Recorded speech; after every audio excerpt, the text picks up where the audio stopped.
Армысыздар, құрметті біздің көрермендеріміз, қадірлі замандастар. Міне бұйырса, өздеріңізге уәде етілген Құран құпиялары атты рухани танымдық марафонымызды бастағалы отырмыз. Қош келдіңіздер дейміз баршаңызға. Тұтқан оразаларыңыз, еткен тілек ниеттеріңіз қабыл болсын. Осы бір қасиетті жақсы күндерде Алла Тағала барша мұсылман қауымына тек қана жақсылықтар, берекелер нәсіп етке деп тілейміз. Баршаңызға белгілі, біздер жыл сайын оразаның тұсында 5 күндік тегін рухани марафон жүргізетін едік. Марафон дегенде әрине ешкімді сайыстырып жарыстырғалы жатқан жоқпыз. Ең басты сіздерге өте пайдалы білімдер беру. Алдыңғы жылы естеріңізде болса, біздер дін және дәстүр деген тақырыпта рухани марафон жүргізгенбіз. Қазақтың дәстүрлерін ислам дініндегі шығу тегімен салыстырып, ұқсастығын, сәйкестіктерін дәлелдеп, көптеген мақал-мәтелдерге талдау жасап, өзіміздің болмысымыздағы бірқатар мәселеге шолу жасаған едік. Өткен жылы біздер рухани марафонымызды атаусыз қалған әулиелер деген тақырыпта өткіздік. Біздің қазақ жерінде жатқан, ескерусіз жатқан көптеген әруақтар, әулие әмбе әзіздер туралы аңыздарды айтып, солардың жатқан жерлерін көрсетіп, көптеген біліммен бөліскен едік. Енді биылғы жылы бұйырса, Құран құпиялары деген атпен осы 5 күндік марафонымызды сіздермен бірге өткізіп, шамамыздың жеткеніне дейін көптеген білімнен хабардар етсек деп отырмыз. Жалпы біздің рухани марафонымызды 3 түрлі бөлімнен құрғалы отырмыз. Бірінші бөлімде әрине Құран тану дәрістері деген мәселе сөз болады. Яғни Құран дегеніміз қандай дүние? Құран қалай түсті, қалай жинақталды, қандай жолдардан өтті, сүрелер неден қандай тәртіппен орналастырылған, қайсының қандай әсері бар, қандай құпиялары бар, тағы басқа жалпы Құранның өзінің қалыптасу жолында Хақ Тағала тарапынан түсірілгеннен кейін адамдар тарапынан бір ізге келтірілу жолында өткен үлкен белестері бар. Құранның тәпсірі, яғни түсіндірмелері бар. Осылар жайында көптеген мәліметтерді бермекшіміз. Бұл бірінші бөлімі Құран тану дәрістері деп аталады. Екінші бөлім Құран және ғылым деп аталады. Күн сайын біз сіздерге ғылым енді ғана дәлелдеп жатқан Құрандағы көптеген құпиялар туралы қызықты, жақсы мәліметтерді беріп, талдап отырмақшымыз. Үшінші бөлім Құран хикаялары деп аталады. Құран хикаялары бөлімінде біздер бұған дейінгі үрдісіміз жалғастырып, осыған дейін айтып үлгермеген қызықты, жақсы хикаяларды, соның ішінде пайғамбарлар өмірінен алынған хикаяларды, қазақтың болмысына, дәстүріне жақын дүниелерді сіздерге айтып, таратып бермекшіміз. Сонымен бұйырса, сіздермен біздер сабағымызға кіріскелі отырмыз. Баршаңызға бірден бір хабарландыру айтып өткім келеді. Шымкенттік оқырмандардың назарына, күллі оңтүстік Қазақстандағы, Түркістан облысындағы оқырмандардың назарына бұйырса біздер 1 мамыр күні үлкен тренингтер желісін өткіземіз. Біріншіден түске дейінгі аралықта біздер дуадан тазару деген көпшіліктің сұрауы бойынша 4 сағаттық тренингіміз алып барғалы отырмыз. Екіншісі түстен кейін қаржылық сауаттылықтың 20 қадам атты тренингтікпен бөліскелі отырмыз. Қаржылық сауаттылықтың 20 қадамының алғашқы 10 қадамы ол қаржылық бизнес мәселелеріне байланысты болып келеді философиясына. Қалған 10 қадамы, бәлкім бұған дейін еш жерде кездестірмегеніңіздей, біздің таза осы мұсылмандық рухани тәрбиемен, тәжірибемен жинақталған дүниелер болмақшы. Сонымен құрметті оңтүстік қазақстандық ағайындар, баршаңызды 1 мамыр күні сол 2 бірдей тренингтің болатын күнінде күтеміз. Болатын мерзімі барлығы кейін жазылғаннан кейін өздеріңізге чатта толық хабарланады. Сонымен соңынан енді ғана қосылып жатқандарға тағы да назарға сала өтейік. Біз өзіміздің осы алға тартқалы отырған марафонымызды 3 бөлімнен жасамақпыз. Бірінші бөлім Құран тану дәрістері болады. Екінші бөлім Құран және ғылым.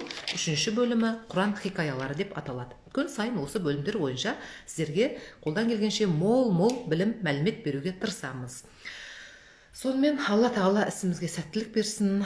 Алланың разылығы үшін ғана жасап отырған амалымызды қабыл етсін дейік. Сіздерге де, біздерге де екіне де кеңінен мол пайдалы ілім болғай. Ендеше, мен сіздерге бастамай тұрып бір қызықты нәрселерді көрсеткім келеді. Бұл мынадай бір еңбек, көріп отырсыздар, өте ескі дүние. Сонау 90-шы жылдардың бас кезінде болатын іс қағаздар кітабы.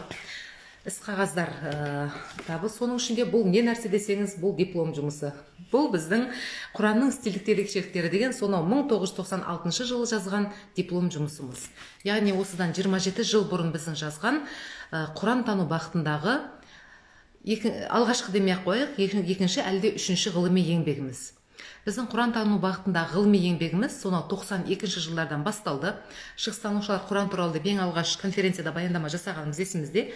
Сөйтіп сол тақырыпты дамыта келіп, ең алдымен міне 96 жылдары осы бір еңбекті жазып шыққан екенбіз. Қолымызда әлі күнге дейін сақтаулы түрде қалыпты.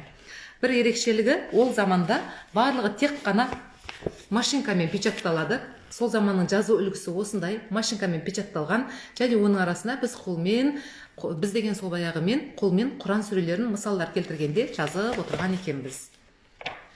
Қазір қарағанда өте қызықты дүние.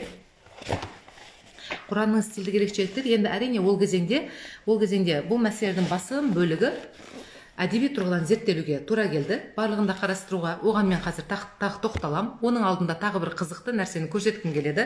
Бұл енді осының жалғасы деуге болады. 1998 жыл жазылған, бұл енді сіздерге онша көріне де қоймас. 98 жыл жазылған менің магистрлік диссертация жұмысым. Рифмованная проза в Коране деп аталады. Жалпы ас-саджу фил Құран, негізі Құран арабшасы.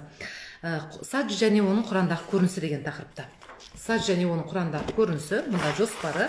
Енді бұл анағұрлым кішкене жетілген, компьютер басталған кезде теріле бастаған, сондықтан кішкене айқындау. Бірақ мұның ішінде де біз үнемі жаңа айтылғандай Құраннан келтірген барлық мысалдарды қолмен жазып отырған екенбіз. Қазір бір-екі жерден көрсетейін сіздерге. Мысалы, мынау секілді Құраннан келтірген бүкіл мысалдарымызды, аяттарымызды қолмен жазып отырған екенбіз өзіміз. Мұндай нәрсе ішінде бастан аяқ дерлік осылай кездеседі. Яғни бұл еңбектердің бірінің жазылғанына 27 жыл болды, екіншісінің жазылғанына 25 жыл болды. Яғни Құран тану біздің жалпы 14 жасымыздан Құран алып осы нәрсеге кіріскен болсақ, 33 жыл бойы осы істің соңында келе жатсақ, соның ішінде нақты ғылыми зерттеулер жасағанымызға мінекей ширек ғасыр қала берді, 30 жылдай уақыт өтіп кетті. Бұл сонау біздің архивімізде, сандығымызда қалып қойған ескі жазбаларымыз. Ендеше ары қарай жүрейік.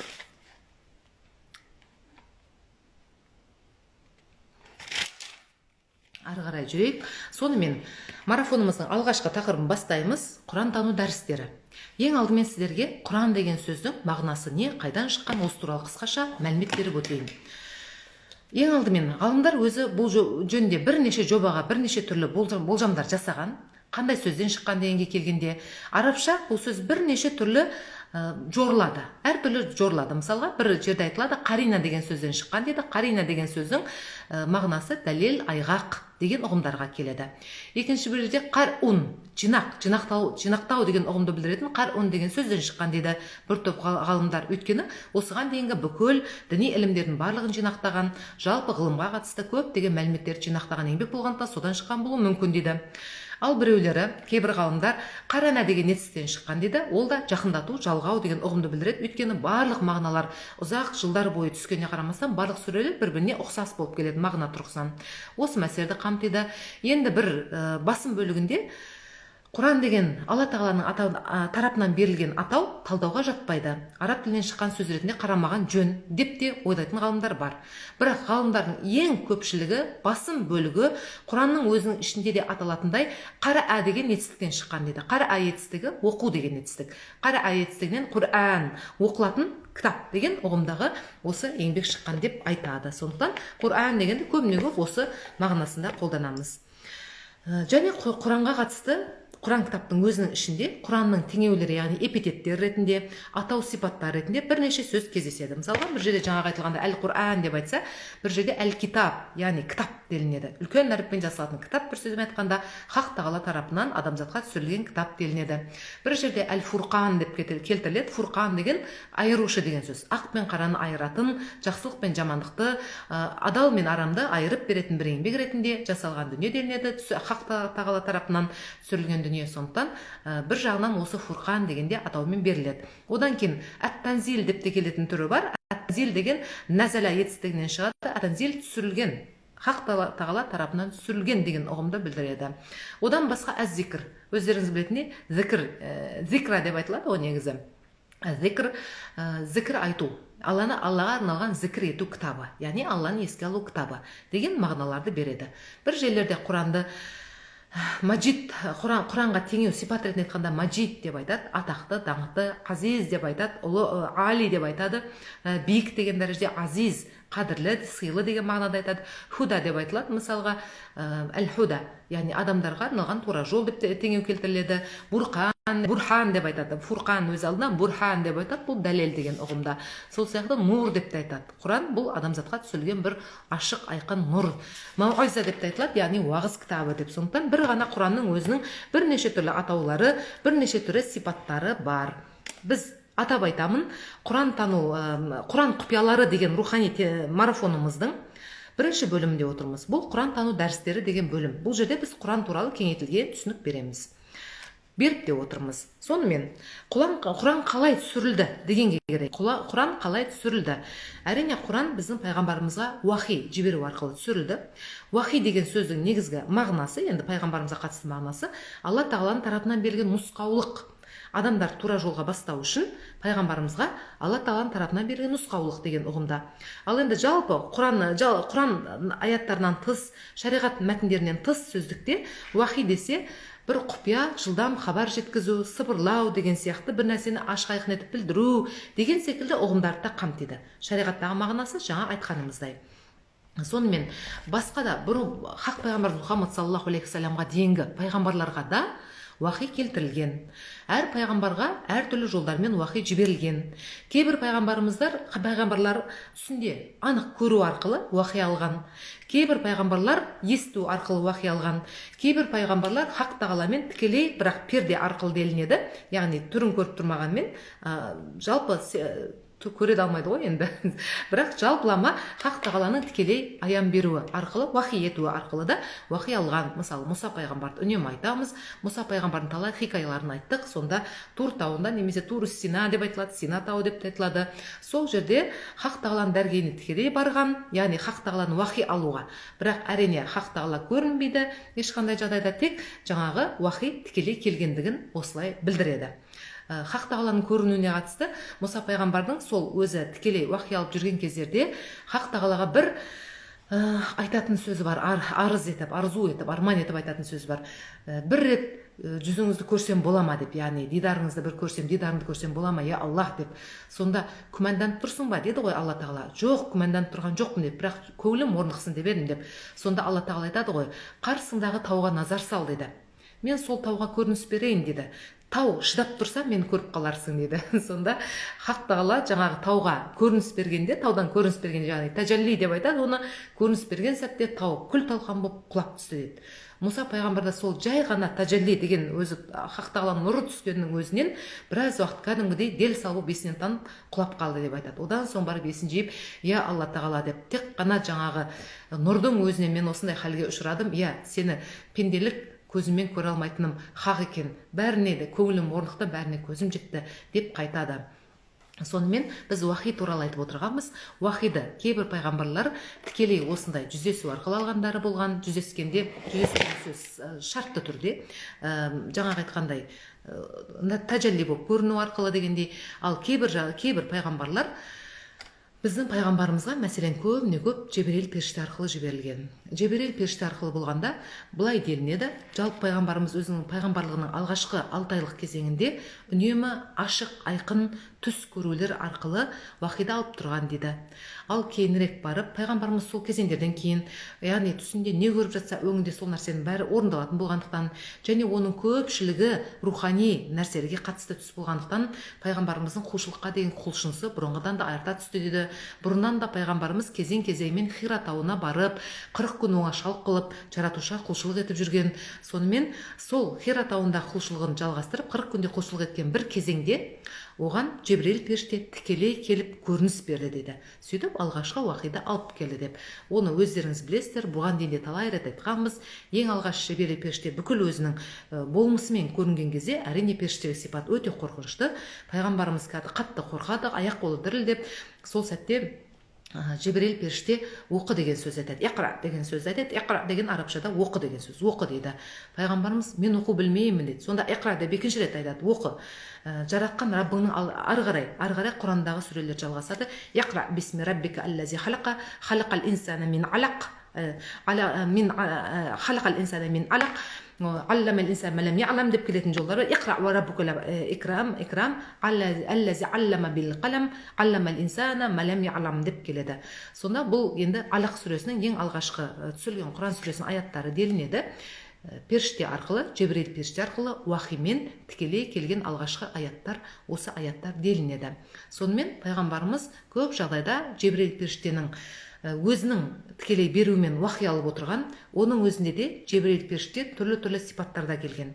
Кейбір жағдайларда тікелей өзінің бүкіл көрінісімен келген, кейбір жағдайда ер адам бейнесінде келген, кей жағдайда оның келіп тұрғаны белгілі болғанмен көзге көрінбеген, бірақ дауысы естілген, және кей жағдайда уахидің түсірілгелі тұрғаны қандай да бір сыңғырлаған қоңырау дыбысы секілді болып, немесе бір ызыңдаған дыбыс секілді болып келе бастаған. Сөйтіп ары қарай уахи келген уақыттағы пайғамбардың күйін ихфа деп айтады. Сондай бір күйге түсіп, бойы босаңсып, дел сал болғандай күйге түсіп, маңдайдан шып-шып тер шығып, бір қиналатын да қиналысы да сәттер болған кездер болған. Ол аяттардың мағынасына байланысты. Ауыр мағынадағы аяттар болса, тозаққа қатысты, басқа жазаға қатысты аяттар болса, пайғамбарымыз өте қатты қиналғаны байқалады. Ал енді сүйіншілеген жақсы аяттар болса, ол әлдеқайда жеңіл қабылданған. Сонымен пайғамбарымыздың уахиді қабылдауы көбіне осындай жағдайларда өткен делінеді. Біздің пайғамбарымызға әрине уахи негізінен алғанда осылай Жебірейіл періште арқылы беріліп отырған. Сонымен уахи дегеніміз Хақ Тағала тарапынан келетін хабар деген сөз. Енді 610 жылы біз осы заманғы жыл санауы бойынша сөйлейміз ғой. Қазіргі, яғни милади деп айта береді исламда, қазіргі осы Иса пайғамбардың туған кезінен басталатын жыл санауы бойынша 610 жылдан бастап пайғамбарымыздың сол Хира тауындағы, Хира үңгіріндегі алғашқы уахиді қабылдаған кезеңінен бастап Құран аяттары бірте үздіксіз 23 жыл бойы түсіп тұрды. Әрине кей кезеңдері біршама уақыт арасы ұзаған кездер болды, ал кей кезеңдері оның тұтас өте жиі түскен кездері болды. Оның әртүрлі түсуінде өзіне тән себептері бар. Құранның негізгі мағынасы өте күрделі. Ол жерде көптеген аяттар бар. Ол жерде тек қана сенімге қатысты емес, ғибадатқа, құлшылық мәселесіне қатысты аяттар бар. Ол жерде заңнамаға, мұсылмандардың өзара қарым-қатынасына қатысты өте көптеген аяттар бар. Ол жерде әйелдердің құқығы, мұрагерлік құқығы, басқа да көптеген қарым-қатынас мәселелері баяндалатын тұстар бар. Осындай көп және кей жағдайларда сол кезеңдегі түскен аяттардың ішінде сол кезеңдегі ахуалдар, адамдардың арасында болып жатқан оқиғалар, немесе түрлі соғыстар оқиғалары, өздеріне дейінгі пайғамбарлардың тарихы, тағы басқа көп деген дүние қамтылады. Құран өте бай мазмұны. Сондықтан ол кезең-кезеңмен бір жағынан адамдардың бірте игеруіне мүмкіндік беру үшін, екіншіден болып жатқан оқиғаларды уақытында қамту үшін, үшіншіден жақсылап адамдардың санасында зердесінде сақталып қалу үшін, төртіншіден жаңадан үкімдерді кезең-кезеңмен түсіріп тұру үшін. Жаңа бір оқиға пайда болғанда, соған байланысты жаңа бір үкімді түсіріп тұру үшін осылай 23 жыл бойы кезең-кезеңмен түсірілді делінеді. Ал енді бұдан басқа мынадай да нәрселер бар. Әдетте Қадір сүресінде жазылғандай, Қадір сүресінде түсірілгені айтылады ғой Құранның. Соған байланысты кейбір Лаухул Махфузда сақталғаны айтылады Құранның өз аяттарында. Және Қадір түнінде түсірілгені айтылады. Соған орай ғалымдар көп деген пікір білдірілген. Кейбір ғалымдар айтады, Қадір сүресіне, яғни Қадір түнінде түсірдік, бір түнде түсірдік дегенге қарағанда бірден түсірілгендігі байқалады.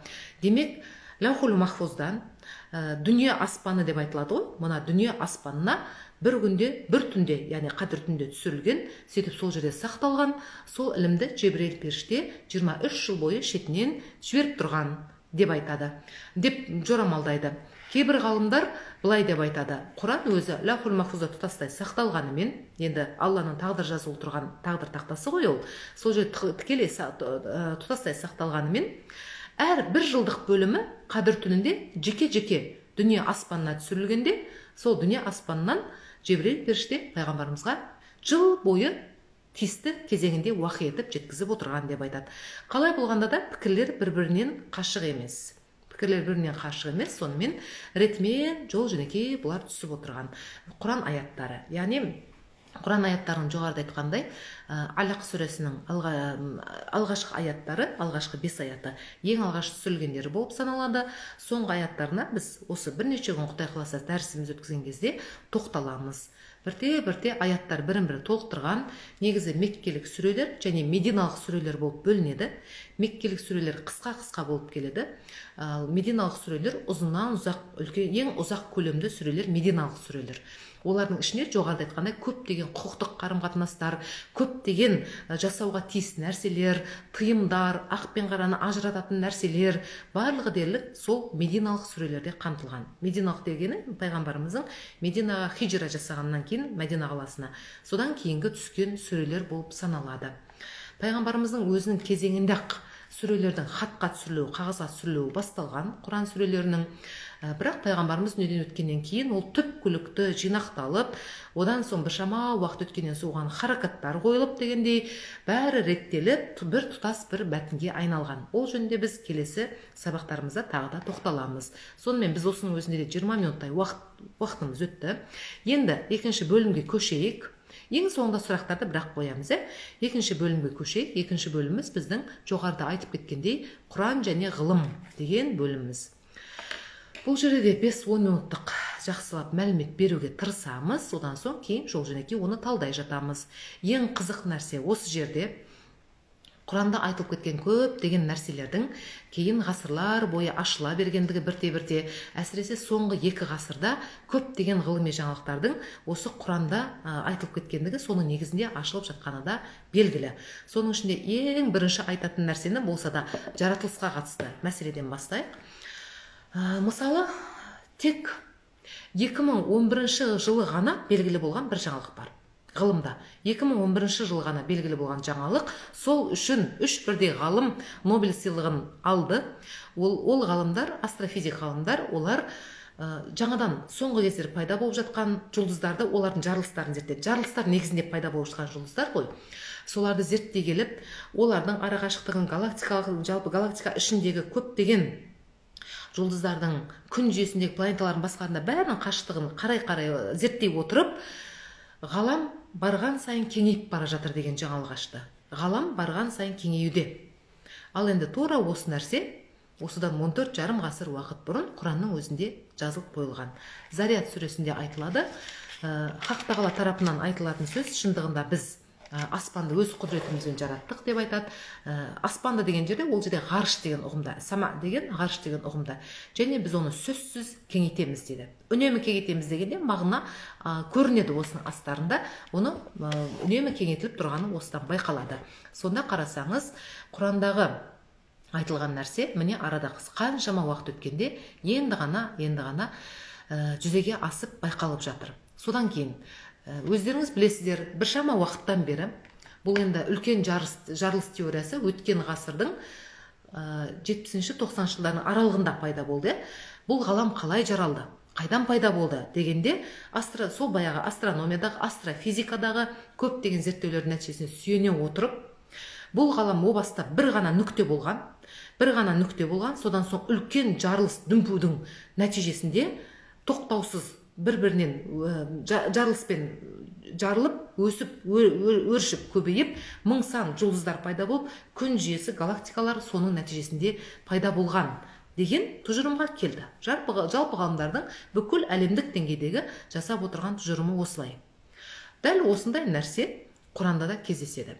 Құранда да, мысалға, жекелеген аяттарда, мысалға, адамдарға ойландыру үшін өте көп нәрсе айтылады ғой. Соның ішінде олар зер салып көрсін, ойлансын деген сияқты сөздерді үнемі соңында келтіріп отыратын аяттардың бірінде айтылады.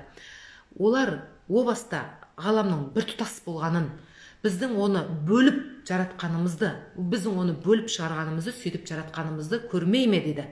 Одан соң барып судан жараттық деді. Бұдан кейін, яғни мына үлкен жарылыс өтіп болғаннан кейін, бұған ғалымдар қазір 15 миллиард жыл болған деп айтады. Үлкен жарылыс өтіп болғаннан соң, тағы шамамен 1,5 миллиард жылдай уақыттан кейін су арқылы бүкіл тіршілік жаралған. Бірте-бірте жаңағы түтіннен қатты жер түр, газ түріндегі формалар, қатты жер бәрі пайда болып, одан соң тіршілікке қолайлы атмосфера қалыптасып, миллиондаған жылдар бойы. Содан кейін барып сулы орта пайда болды, содан соң барып сол сулы ортадан бүкіл тіршілік жаралды деген нәрсеге қазір ғалымдарда келіп отыр. Соны Құранда 90 ауыз сөздің тобықтай түйіні сияқты етіп жаңағыдай келтіреді. Ол о баста бір кішкентай ғана бүтін болған, оны біз бөлдік, бөліп жараттық, және одан суды орналастырып, су арқылы жараттық дейді. Қарсы келгендер осыны көрмей ме дейді. Қарсы келгендер дейді, ол жерде күпірлік танушылар, кәпірлер деген ұғымда келтіріледі. Одан кейін тағы осы жаратылысқа қатысты Құранда өте көптеген нәрселер бар. Соның бірінде мысалы аспан туралы айтады да, аспан. Аспанды біз дейді, аспан деген өзі ол Құранда көп деген мәндерге ие. Самауат деп айтылатынында бар, көктер деп айтылады, көктер. Ал енді сама деп те айтылады, ол жерде жалпы мына атмосфера жүйесіне көбірек келеді. Сосын оның көпше түрінде ғарыш дегенге көбірек келеді. Ғарыш дегенге келетінде тұстары бар. Сонда енді мысалға о бастан айтып өтетін болсақ, өздеріңіз жақсы білетін Фатиха сүресінде, Фатиха сүресінің басталуын білесіздер өздеріңіз. Бисмиллахир-рахманир-рахим дейді. Альхамдулиллахи раббил аламин деп айтылады ғой. Раббил аламин, әлемдердің раббысы Аллаға мадақ деп келеді. Әлемдер, бір әлем емес, әлемдердің деп көпше түрде айтылады. Осыған сүйене отырып, одан кейін пайғамбарымыздан жеткен көптеген хадистерге, сахабалардың сөздеріне сүйене отырып, бір ғалымдар 40 мың ғалам бар деп жатса, бір ғалымдар тіпті 80 мыңға жеткізеді. Ал біздің Орта Азия кеңістігінде 18 мың ғалам деген ұғым қалыптасқан. Біздің кітаптарымызда көбіне көп сол 18 мың ғалам деген сөз көбірек айтылады. Қалай болғанда да бұл нәрсенің барлық ғалымдар айтқандай анығын Алла біледі, бірақ әлемнің жалғыз емес екені анық. Біз өзіміз білетін адамдар әлемін білеміз, жындар әлемін, періштелер әлемін, өсімдіктер әлемін, жануарлар әлемін білеміз. Басқалар туралы біздің түсінігіміз шектеулі, жоққа тән деуге болады. Жалпы ғарыш әлемі деген ұғымымыз бар. Соның ішінде біз тек қана өзіміздің галактикамызды белгілі дәреже зерттей алдық. Ал біздің галактикадан тыс жердегі көп нәрседегі әлі өкінішке орай адамзаттың техникалық мүмкіндігі жеткен жоқ. Технологиялық біздің ғылыми зерттеулеріміз көп нәрсені қамти бермейді әзірге. Сонымен аспан туралы айтқан кезде біз аспанды қорғайтын төбе етіп жараттық дейді. Яғни жер мен аспанды бір-бірінен мана айтқандай бір бүтіннен шығып жаралғаннан кейін аспанды қорғайтын төбе етіп жараттық дейді. Бұл жердегі аспан деген ұғым астрофизиканың түсінігінде атмосфера қабаты деген мағынада. Жерді кәдімгідей шынымен-ақ қорғап тұрған төбе іспетті атмосфера қабаты. Сол атмосфера қабатының арқасында жерге ультракүлгін сәулелер өтіп кетпейді, зиянды сәулелер. Сол қабаттың арқасында мың-мыңдаған тоқтаусыз келетін ұсақ-түйек метеориттердің шабуылы да бола бермейді. Ілуде бір төтелеп кеп қалған өте үлкен салмақты жердің тартылыс өрісін жарып өтетіні болмаса, ұсақ-түйек метеориттердің барлығынан сол атмосфера қабаты қоршап тұрады. Одан кейін білесіздер, атмосфера қабатында озон қабаттары бар, ауа бар, жер бетіне қолайлы барлық нәрсе осы атмосфераның арқасында пайда болады, ауаның арқасында. Және сол атмосфера зиянды нәрседен сақтап тұрады да, жер бетін адам баласын пайдалы нәрсе жіберіп тұрады. Күннің пайдалы сәулесін жіберіп тұрады, жылуды жіберіп тұрады, пайдалы инфрақызыл сәулелерді жіберіп тұрады, пайдалы толқындарды жіберіп тұрады, ал пайдасыздарын қалқалап тұрады. Сонда шынымен-ақ Құранда айтылғандай, аспан қабаты делініп тұрған сол жердегі атмосфера қабаты қорғайтын төбе ретінде бекітілгенде рас. Бір қарасаңыз, былай қарағанда қарапайым ғана нәрсе секілді, ал шын мәнінде өте көп құбылыстар қамтылған. Құран аяттарынша көптеген құбылыстар қамтылған. Енді Құранда 7 қат көк деген ұғым кездеседі. Бірнеше аяттарда Алла тағала аспанды 7 қабат етіп, бірінің үстіне бірі жаратты деген сөз кездеседі. Және барлығын тәртіппен орнатты, барлығына бір өлшеу белгіледі деп соның ішінде мысалға Ясин сүресінде де кездеседі. Ай мен жұлдыздар, күн барлығы да өзінің шеңберінде айналады. Барлығы тек қана өзінің жаңағы траектория деп сөйлейміз ғой біздер, орбитасы деп айтамыз, өзінің тиісті белгіленген мөлшерінде, белгіленген кеңістігінде айналады. Және олар бір-біріне сол мөлшерден ауытқымайтындығы бәрі айтылады Құранда. Осының барлығы айтылып қойылған. Ал шын мәнінде де біз енді көп жағдайда жер күнді айналады деп білдік те, ал күннің өзінің де белгілі бір дәрежеде қозғалатыны мысалға ғылым күні кешеге дейін дәлелдей алған жоқ. Қазір ғана тек қана жердің қозғалып қоймайтын, жердің өз осымен айналғанымен қоса күнді де айналатын, сонымен бірге күннің де қозғалатыны барлығы енді соңғы кездегі ғылыми жаңалықтармен дәлелденіп жатыр. Ал бұған себеп болатындай нәрселер жоғарыда айтқандай Құран аяттарында бұрыннан қамтылған. Бір қызығы, енді бірнеше жерде қайта Құран аяттарында сол тұтастай өлшеулердің орнатылып қойғаны, барлығының өзіне тиісті жүйеде ғана айналатыны, ғарыш кеңістігінде өздеріне белгіленген жерде ғана айналып жүретіні, ол тәртіптердің өзгермейтіні, ешқандай сәйкессіздіктердің болмайтыны, барлығы бірнеше түрлі аяттарда келтіріледі Құранда. Одан ешбір сәйкессіздік таба алмайсың деп келтіреді. Мәселен, Алла тағала 7 қат аспанды бір-бірінің үстіне бірін жаратты, жұлдыздар көктерді жаратты, одан ешбір сәйкессіздік таба алмайсың деген сөздер көп кездеседі. Ал енді Құдай сақтасын, бір сәйкессіздік бола қалса, жер бетіде бүкіл галактика түгелімен апатқа ұшырайды екен. Bir ғана кішкентай сәйкессіздік бола қалса егер. Мысалға, егер жердің қозғалысы қазіргіден сәл ғана жылдам болса, онда тартылса, қозғалысынан бұрын тартылыс күшін айтайық. Тартылыс күші сәл ғана жылдам болатын болса, ғарыштан көптеген метан, көптеген аммиак жауып жер бетінде тіршілік жойылып кету мүмкіндігі бар екен. Ал егер жердің қозғалысы қазіргіден сәл ғана, бұл жаңағы айтқандай сәл ғана көбірек болған жағдайда қозғалысы осындай нәрселердің болуы мүмкін екен. Ал егер жердің қозғалысы бұдан сәл ғана азырақ болса, онда жер бетіндегі сулар да тартылыс болмай қалады екен, сулар ғарышқа қарай ұша бастайды екен. Аз ғана өзгерісте болғанның өзінде көптеген залалды нәрселер пайда болады екен. Сол секілді, егер ай мен жердің арасы дейік, ай мен жердің арасы осыдан сәл ғана жақын болатын болса, егер сәл жақын болса бітті, онда сулардың тасуында күрт өзгерістер болады екен. Бүкіл мұхит тартылыс күші басқаша болады екен, мұхит сулары жерге құйыла бастайды екен. Сөйтеді екен де су үйкелісі деген процесс жүреді. Сөйтіп бүкіл сулардың температурасы өзгереді, жер бетінде апатты жағдай орнайды екен. Су басып қалу қаупі төнеді. Ал енді жер мен айдың арасындағы осы қашықтық сәл ғана алыс болса, онда тағы да тартылыс өрісі бұзылады екен де, ай барған сайын жерден қашықтай бастайды екен. Сөйтіп жерден ай қашықтаған сайын, айдың арқасында жер тепе-теңдікті сақтап тұр негізі. Тартылыс күшінің арқасында қашықтаған сайын жерінде тартылыс күші өзгеріп, жер тұрақсыздық халге келеді екен. Баяғы жер сілкінісі, таулардың құлауы, вулкан атқылауы дегеннің көкесі сондай жағдайда болатын көрінеді. Сондықтан бұл шын мәнінде өте үлкен дәлдікпен орналастырылған жүйе. Жер бетіндегі температурада минус пен плюстың аралығында тек қана тіршілікке қолайлы жағдайда тұр. Сәл ғана ауытқу болса, мысалға минус 20 мен жердің қабатына қатысты бұл әңгіме, плюс 120-ның арасынан сәл ауытқитын болса, анау ядро, мантия деген жер қыртысы деген аралығы сәл ғана ауытқыса, ондай жағдайда үлкен апатты жағдайлар орын алады екен. Көптеген былайша айтқанда тіршіліктер жойылады, немесе вулкан атқылаулар пайда болады, лавалар тасқыны пайда болады, сусыздық, құрғақтық пайда болады.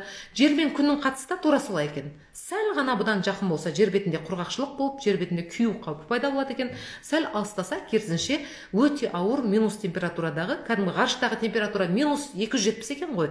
Сондай температураға дейін суып кету қаупі бар екен. Сондықтан ең төменгі үтір нүктесіне шейін өте сәтті түрде орналастырған бір жақсы жүйе. Сонымен бұл біздің Құран және ғылым деген бөліміміз. Енді Құран хикаялар туралы қысқаша айтып жіберейік. Құран хикаяларының ішінен бүгін бір хикаяға тоқталайық. Қысқаша дейміз, бұл өзі бір ұзақтау хикая. Бүгінге осы нәрсе кеп қалды, өйткені көп адам бізде түс жору дегенді керемет жақсы көреді ғой. Сол түс жорушының төресі Жүсіп пайғамбар болған, иә? Білесіздер, қазақ түсімді Жүсіп пайғамбар дұрысқа жори көр деп айтатын кездері болады. Қазақтың сөйтіп ырымдайтын кезі болады. Сол Жүсіп пайғамбардың түс жору деген нәрсе қайдан шыққан? Осыған келейік. Жүсіп пайғамбардың әкесі Жақып пайғамбар. Жақып пайғамбар Ибрахим пайғамбардан тарайды. Ибрахим пайғамбардың Ысқақ туылса, Ысқақ пайғамбардан Айс және осы Жақып деген екі ұл туылады. Жақып үлкені. Жақып сол өздерінің ата жұрты Кенған жерінде қалып қояды. Канан деп жазылады ол арабшада, кейбір біздің деректерде Кенған жері деп те айтыла береді. Сонымен сол жерде қалып қойып, сол жерде 12 ұлды болып өсіп өніп, өзіне пайғамбарлық келіп, пайғамбарлығын таратып, уағыз насихатын айтып, сол жерде өсіп өнеді. Сонда сол Жақып пайғамбардың 12 ұлының алғашқы 10-ы басқа елден болады дағы, кейінгі 2 баласы басқа елден болады. Ол Жүсіп және Буньямин. Бунямин енді Тәуратта, Библияда Бенджамин деп келтіретін немесе Вениамин деп келтірілетін тұлға. Сонымен өздерінің балаларының арасында жақып пайғамбар осы Жүсіпті, болашақ пайғамбар Жүсіпті ерекше жақсы көреді. Өйткені бала кезден өте алғыр, зерек, ақылды, мінезімен де ерекшеленеді, өзінің жұғымды, жағымды, әдемі мінезімен және өте сүйкімді бала болады. Сол Жүсіп бала кезінде бір күні тұра келіп әкесіне айтады: әке, мен бір түс көрдім дейді. Түсімде дейді 11 жұлдызбен ай мен күн маған иіліп тағзым етіп тұр екен дейді. Тағзым етіп тұр екен деп. Сонда Жақып пайғамбарға да түс көру өнері дарыған, ол да пайғамбар. Сондықтан бірден біледі де айтады: балам дейді, сен бұл түсіңді ағаларыңа айтып қойма дейді. Ағаларың қызған шетіп жүруі мүмкін дейді. Алла тағала сенің мәртебеңді олардың барлығына да жоғары қылады екен дейді. Сөйтіп тек қана осымен ары қарай жеткізбей тоқтатады. Бірақ ағалары Жүсіпке қатысты онсыз да өте көп олардың қызғанышы болады. Әкесінің енді оны ерекше жақсы көретінін біледі және Жүсіптің ерекше қабілетті екенін, барлық адамдарға сүйкімді, сүйікті екенін, зерек екенін, алғыр екенін бәрін біліп жүреді де өздерінде көп қызғаныш болады. Олар өзара бір күн ақылдасады: осы Жүсіптен құтылсақ дейді, осы Жүсіптен құтылсақ, әкеміздің назары басқаларымызға да түсер еді дейді. Қазір ол Жүсіптен басқа ешкімді көрмейді дейді. Бүкіл махаббат соған ауып кеткен деп өзара ақылдасады. Сонда біз оны өлтірейік деп біреу айтады. Біз оны алып кетейік әкемізден сұрап, анау ен далаға алып барайық та өлтіріп тастап кетейік деп. Сонда біреу айтады: жоқ, өлтірмеңдер дейді. Ақыр құтылғыларың келсе өлтірмеңдер, ен далаға апарсаңдар да ең болмаса құдыққа тастап қалдырыңдар, өткен кеткен керуендердің біреуі алып кетер өздерімен дейді. Өлтіріп қан жүктемеңдер дейді. Сонымен соған келіседі де әкелеріне келеді: ой, әке, көке, біз мына Жүсіп үйден шықпады, бізбен бірге жүрсін, міне 10 ағасы бірдей барып бізбен бірге серуендеп қайтсын, аң аулап қайтсын деп. Әкесі уайымдайды, күмәнданады. Енді пайғамбарлық оның білетін нәрселері бар ғой. Күмәнданады: ай шырақтарым дейді, сендер өлтіресіңдер деп айтпайды, бірақ сендер қарамай қалып, сендер өздерің ойнап, аң аулап жүргенде Жүсіпті қасқыр жеп кете ма деп қорқамын ғой деп. Сонда: ой құдайым-ау, осынша тұрған 10 ағасы тұрғанда қалай қасқыр жейді оны? Бізге сене бер, әке, міндетті түрде аман есен алдын алып келеміз деп бар уәдені үйіп төгіп алып кетеді өздерімен бірге. Жүсіпті ағалары алып кетеді. 10 ағасы, Бунямин ол кішкентай әкесінің жанында қалады. 10 ағасы алып кетеді де баяғы ойларын жүзеге асырып, сол айдалада тұрған бір құдықтың ішіне арқан байлап түсіреді де арқанды кесіп тастап кетеді. Оның жалынғанына, жылағанына қарамай қалдырып кетеді. Сонымен бұлар кетіп қалады да Жүсіптің киімін, көйлегін қандап алып барып әкесіне зар еңіреп жылап барады: ойбай, біз деген сенің айтқандай болды ғой әке, біз дегенің байқамай аң аулап басқа қылып жүргенімізде, өзенге түсеміз деп жүрген кезімізде мынау Жүсіп біздің киімдерімізді, заттарымызға қарап қалып кетіп еді жалғыз өзі, келгенімізше қасқыр жеп қойыпты деп осылай етіп келеді. Бірақ Жақып оны бірден сезеді, өтірік айтып тұрғанын сезеді. Көйлек ешқандай дал-дұл болмаған, жыртылмаған, қасқырдың ізі де жоқ ол жерде. Бәрін сезеді, бірақ әйтеуір Жүсіптің аман қалғанынан үміт етеді де айтады: сендердің нәпсілерің сендерге бір жаман істі жақсы етіп көрсеткен екен. Енді бір Алладан шыдам беруін сұраймын. Жүсіптің аман қалуынан үміт етемін дейді. Әкесі олардың сөздеріне сенбей, Жүсіпті ойлап, қайғырып, бірақ сөйтіп өзімен өзі болып күңіреніп жүре береді. Ал енді Жүсіпті шынында да көп ұзамай сол маңайға қонған бір сауда керуені, олар енді міндетті түрде шөл далада құдық тұрғаннан соң оған су қауға тастап көреді ғой, шелек тастап. Қауға тастаған кезде Жүсіп оған жабысып шыға келеді қауғамен бірге. Сөйтіп оны тауып алып қуанады: о, бәрекелді, мұнда бір бала бар екен деп. Оларға ол заманда тергеп тексеріп жатыр ма, шырағым, кімнің баласысың деп. Әйтеуір сататын, керуенге жалдап құл етіп алатын, немесе ертең құл базарына барып сатып жіберетін бір олжа табылды дейді да қояды. Сөйтеді де апарып Мысырға қарай жол тартып бара жатқан керуен екен, Мысырға барып құл базарында құл ретінде сатып жібереді. Сонда бағына қарай Жүсіпті сол Мысыр патшасының уәзірі сатып алады. Уәзірдің баласы жоқ екен. Әйелмен үйленгеніне көп жылдар болғанына қарамастан баласы жоқ екен. Сөйтіп сатып алады да, ол оны өзі бір сүйкімді бала екен деп әйеліне: бұл балаға жақсылап қара, зорыстап білім тәрбие берейік, Құдай қаласа жақсы адам болып өссе, бұл біздің ұлымыздың орнына ұл болар деп сондай бір жақсы ниетпен әйелінің қарауына береді. Әйелі оны жақсы қарайды, жақсы білімді адамдарға беріп оқытады. Алла тағаланың өзінде берген зеректігі бар, қабілеті бар, Алланың көңіліне салған көп білім бар дегендей сөйтіп Жүсіп өсіп жетіліп тамаша жігіт болып өсіп жетіледі. Өзі өте көрікті болады, өте сұлу болады. Адамзаттың ең сұлуы деп айтылады ғой, ең көрікті жарылғаны деп. Сондай бір ерекше жігіт болып өсіп жетеді, ер жетеді. Бірақ қас қылғандай ол есіп, осы есейіп, ол есейіп болып, осында енді үлкен істерге араласатын жасқа келген кезде, оған жаңағы уәзірдің әйелі өзі анасы секілді болып өсірген әйелдің өзінің көңілі кетеді, ойы кетеді. Енді ол жерде біраз хикаялар болады. Оның анау мынау жаман ойларына, істеріне Жүсіп көнбейді. Жүсіп одан қашады, жаңағы іс әрекетінен, әйелдің өзіне бейімдеген іс әрекетінен Жүсіп қашады. Әйел оған шап беріп жабысқан кезде оның көйлегі жыртылып кетеді. Сонымен ол оқиғаның үстінен уәзірдің өзі келіп қалады. Сонда әйел дереу Жүсіпке жала жабады. Мынау маған осылай жаман нәрсе істегісі келді деп. Сонда Жүсіп жоқ, мен керісінше мына барлығы осындай болды деп оқиғаны айтады. Сонда сол оқиғаның үстіне әйелдің ағасы да келіп қалады дейді. Сонда ол айтады, төрелігін сол айтады, егер көйлек алдыңғы жақтан жыртылған болса, онда әйел шындықты айтып тұр дейді. Егер көйлек арт жақтан жыртылған болса, онда Жүсіп әйелден қашқан, демек әйелдікі өтірік дейді. Сөйтіп қараса, шынымен ақ көйлек артқы жағынан жыртылған болып шығады. Сонда уәзір бәріне түсініп, әйеліне қатты ренжіп, сендердің айлакерліктеріңнен қалмайды, бұл масқараны енді ешкім естімесін, осы жерде қалсын дейді. Бірақ ол масқара ешкім естімей тұрмайды, кейін бүкіл шаһарға тарап кетеді. Сонымен бұның соңы Жүсіпке жала жабылып, түрмеге түсуіне алып келеді. Зындан ғой енді ол заманда, зынданға түсуіне алып келеді. Сонымен ондаған жылдар бойы болашақ пайғамбар Жүсіп зынданда жатады. Сонда сол зынданда жатқан кезінде олға бір күні оның жанында, енді зынданға жатқанын шын айту керек, Жүсіп пайғамбар өзі үшін үлкен бір құтқару жолы дейді. Анау әйелдің, соңынан қалмай жүрген әйелдің іс айласының жанында, көптеген гу-гу өсек басқаның жанында осылай зынданда оңашаланып, бір Аллаға құлшылығын жасап жатқанын ол әлде қайда өзі үшін қолай көреді, жөн көреді. Алла тағала да оны жалғыз қалдырмайды, назарынан тыс қалдырмайды. Сол зынданда жатқанда да Жүсіп пайғамбарға көптеген ілім беріледі дейді. Алла тағаланың тарапынан оның көкірегін ашатын бір тамаша құпия ілімдер берді дейді. Түс жорғыштық деген нәрсе, түс жору ілімі сол кезеңдерде бастап дар дейді. Тура осы жерден баяғы түс жору дегенге келеміз. Сонымен бір күні енді зындан болғаннан соң ол жерде жалғыз адам жата бермейді ғой, басқа адамдарды айыптылар да келіп қамайды. Bir күні екі адам да келіп қамады дейді зынданға. Олардың екеуі де ұйықтап тұрған күннің ертеңіне түс көріпті. Түс көреді де айтады жаңағы Жүсіпке, осы сен өте білімді салауатты адам көрінесің, мына түсімізді жорып берші деп. Біреу айтады, мен дейді, өзі майханашы деп айтады ғой, шарап құюшы болған екен да негізі. Мен баяғыда қожайыныма қайтадан шарап әзірлеп жүзім сығып жүр екенмін дейді. Екіншісі айтады, мен дейді, түсінде басыма бір ыдыс көтеріп жүр екенмін дейді. Ол ыдыста нан бар екен дейді. Ол нанның бәрін құстар шоқып жеп кетіп жатыр екен дейді. Сонда Жүсіп пайғамбар алдымен оларға бір Алла деп тауқидқа шақырып айтады да, одан соң айтады, енді түстеріңді жорып берейін дейді. Жаңағы алғашқы түсті көргенге айтады, сен қайтадан сол бұрынғыдай түсінде көргендей кәсібіңді жалғастырасың.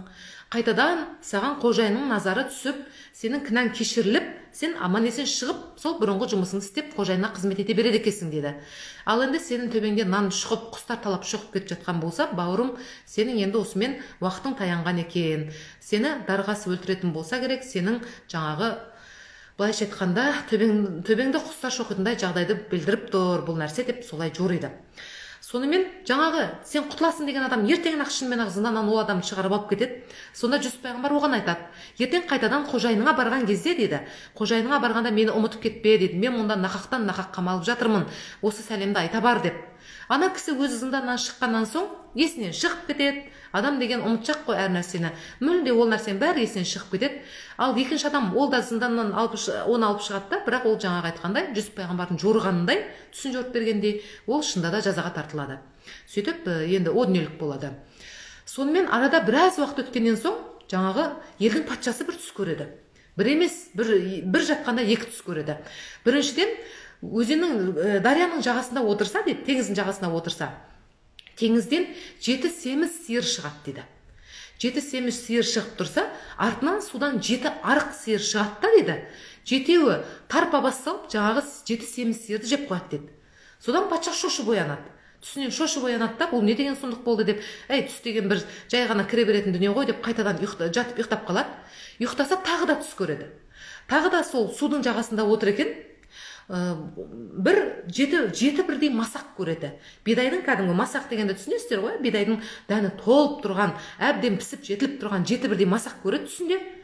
Сөйтеді тағы да бір 7 масақ көреді, ода мүлде дән жоқ болады. Бәрі солып қалған, ешқандай дән жоқ, қурап тұрған 7 масақ көреді.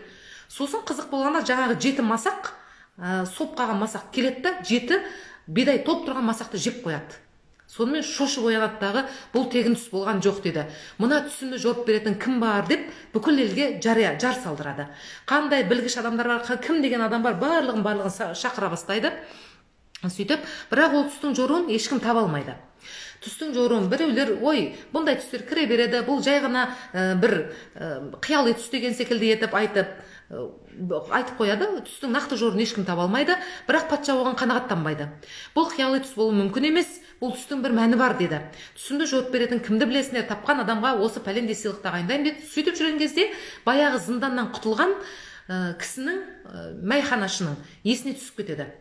Жүсіп есіне түсіп кетеді де, сөйтіп патшаға барып айтады, бұйырса бұл түсіңіздің жоруын мен табайын деді.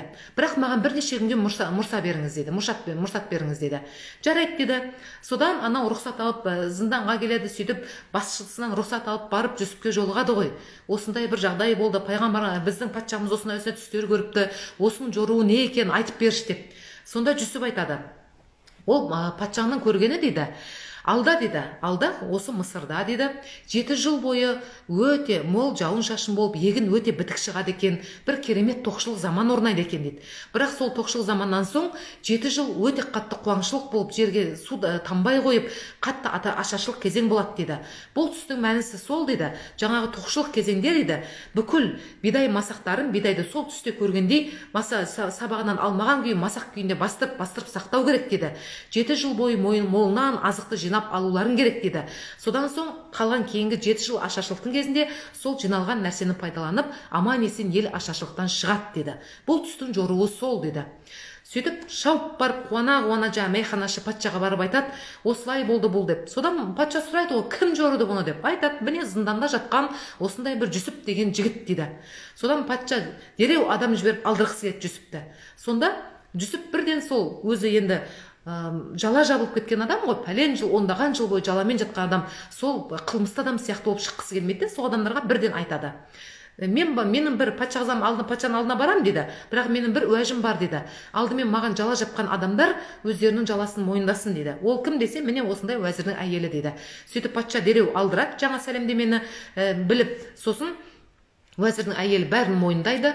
Мен себеп болған едім, мен өзім ойым кеткен еді осы жігітке. Сөйтіп мен өзім арам іске шақырған едім. Ол маған жүз бұрмай қойды. Ол маған мүлде бір өзін жаратушының жолынан айнымай қойды.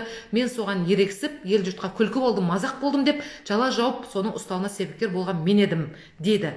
Енді нәпсі деген нәрсе адамды осындай, Алла тағаланың өзі құтқарған адам болмаса, бұның жүгеніне ермейтін адам жоқ. Мен де солардың бірі болдым деп әйел мойындайды. Содан бүкіл халықтың алдына солай мойындайды. Сосын патша, міне сен ақталдың, сенің айыбың жоқ екенін айтты деп жаушы жібергеннен соң зынданнан Жүсіп шығады. Сөйтіп кәдімгідей ешқандай ақ жүзді абыройлы болып бір сөзбен айтқанда шығады. Патша құрметтеп қарсы алады. Сен зынданда жатқан сенің орның менің мына уәзірлерімнен артық болды деп өзің түсті жорыдың деді. Енді сол түстің жору бойынша не істеуіміз керек? Өзің айт, қандай қызмет, нені қалайсың деді. Сонда Жүсіп пайғамбар айтады. Енді пайғамбарлықтың келе бастаған кезінен Жүсіп айтады оған, енді сіздің түсіңізді жорғанындай дейді, енді неше жыл бойы азық-түлікті сақтаумен айналысу керек деді. Бұл тек қана қазынашының қолынан келетін нәрсе деді. Сондықтан мені патшалығыңызға қазынашы етіп тағайындаңыз деді. Патша қуана оны қазынашы деді. Қазынашы деген ол бас уәзірден де жоғары лауазым ол заманда. Сөйтіп Жүсіп баяғы түсінде көрген нәрсемен келесі жылдан бастап өте жақсы бітік егін шыға бастайды. Соның барлығын өте көп қамбалар салдырып, соған барлық бітік шыққан егіндерді жақсылап кептіріп, жинақтап, мықты күзет қойып, бүкіл қам жасай бастайды.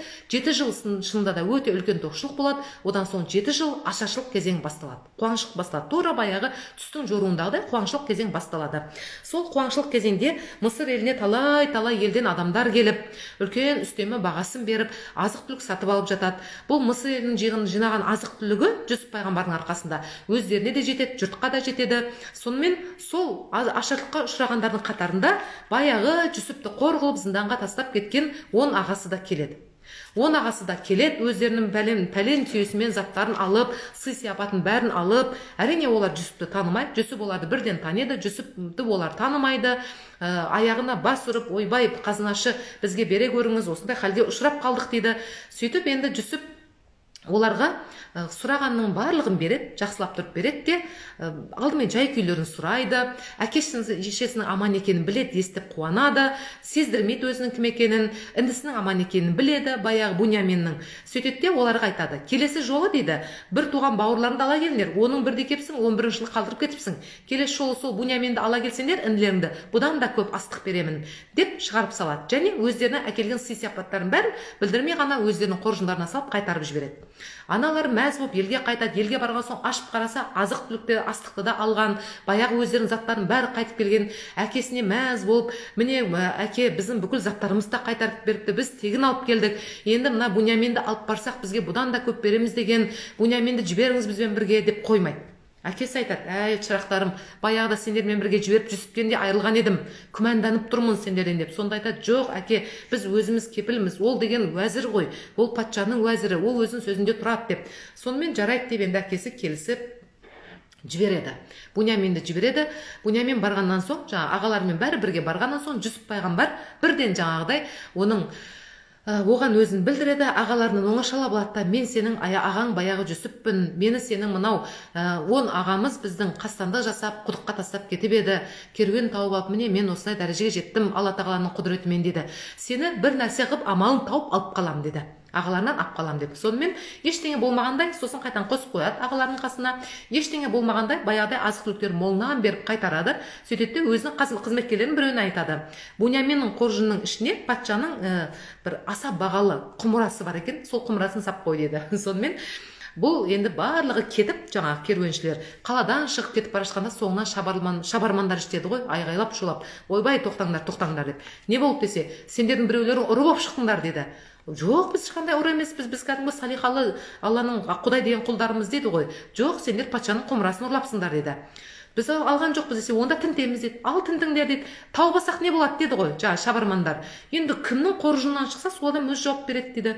Сонда шабармандар айтады, біздің патшаның заңы бойынша ұрлық жасаған адам осы елде қалады дейді. Жарайды деді, өйткені олар енді ешкім жасаған жоқ деп сенімді болып тұр ғой.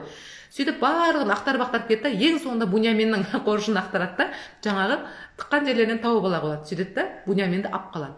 Ағалары енді біреулері, кейбір ағаларының баяғы 10 ағасының ішінде үлкен ағасы ғана бұрында жан ашқан ғой, өлтірмейік, одан да құдыққа тастап кетейік деген. Сол ағасынан басқалардың бәрі аяқ астынан Буняменге жала жауап шығады. Ой, алса алған шығар, бұның ағасы да баяғыда осындай ұрлық жасаған деп баяғы Жүсіптің өзін кінәлап шыға келеді. Ал бірақ үлкен ағалар айтады, сендер дейді, баяғыда да сендердің сөздеріңе еріп бір жамандыққа ұшыратып едік қой Жүсіпті дейді. Енді менің әкеме қарайтын жүзім жоқ дейді. Не қылсаңдар өздерің бара беріңдер әкелеріңе, мен осы інімізді бір жақта етіп алып шыққанша осы жерде қаламын деп үлкен ағалары Мысырда қалып қояды, сол елде.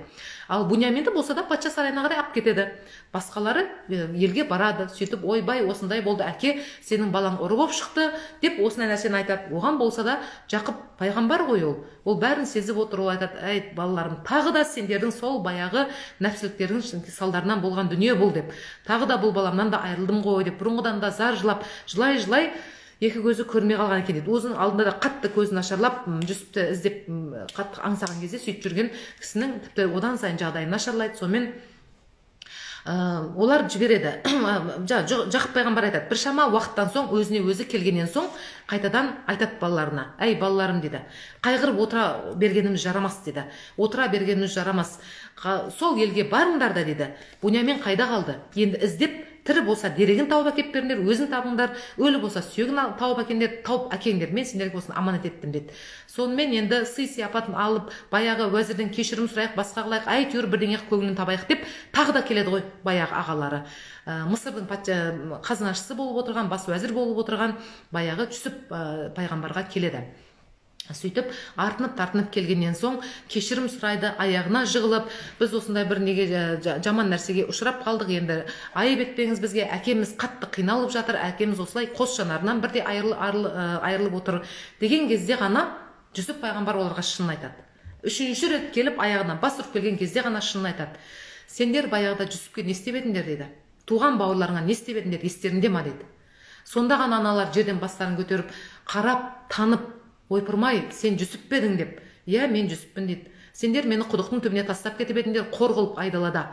Туған бауырларым деді, Алла тағала менің дәрежемді осындай деңгейге дейін көтерді деді. Патшаның жанындағы осындай өздерің келіп менің алдыма бір емес 3 рет алдыма келдіңдер, Алла тағала өзі осы күнге жеткізді деп.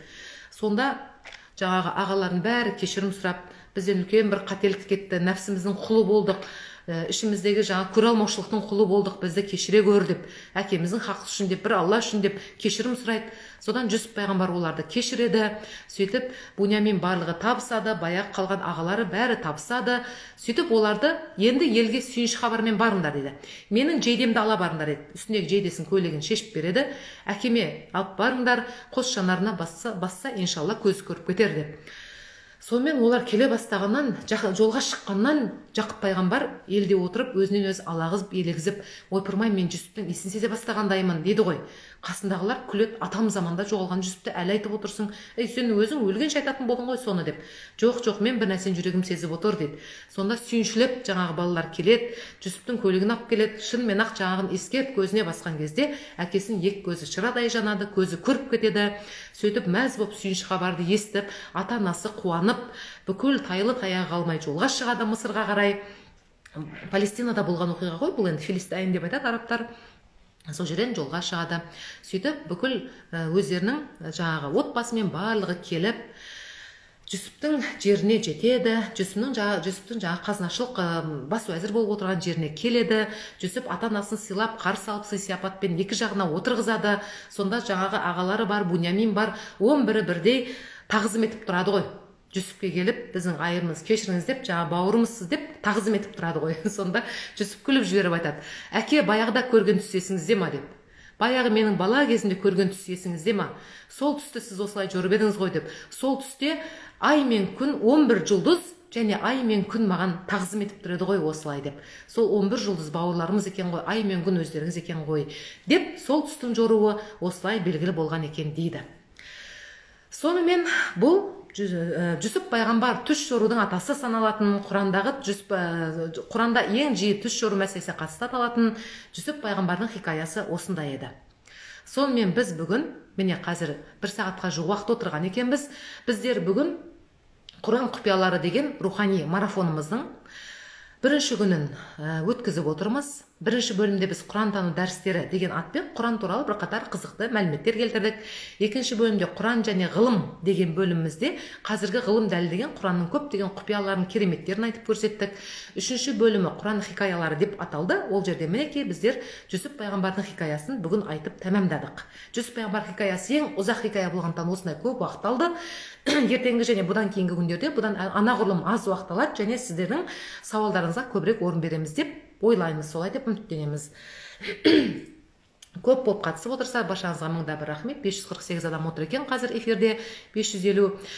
Енді сауалдарыңыз болса, соған қарай ойысайық. Сауалдарыңызға ойысайық. Осы бүгінгі айтылған нәрселерге қатысты, Құранға қатысты болсын, немесе жалпы осы дін исламға қатысты, жалпы осыған дейінгі біздің парақшада қозғалып жүрген мәселеге қатысты сұрақтарыңыз болса, жауап беруге әзірміз.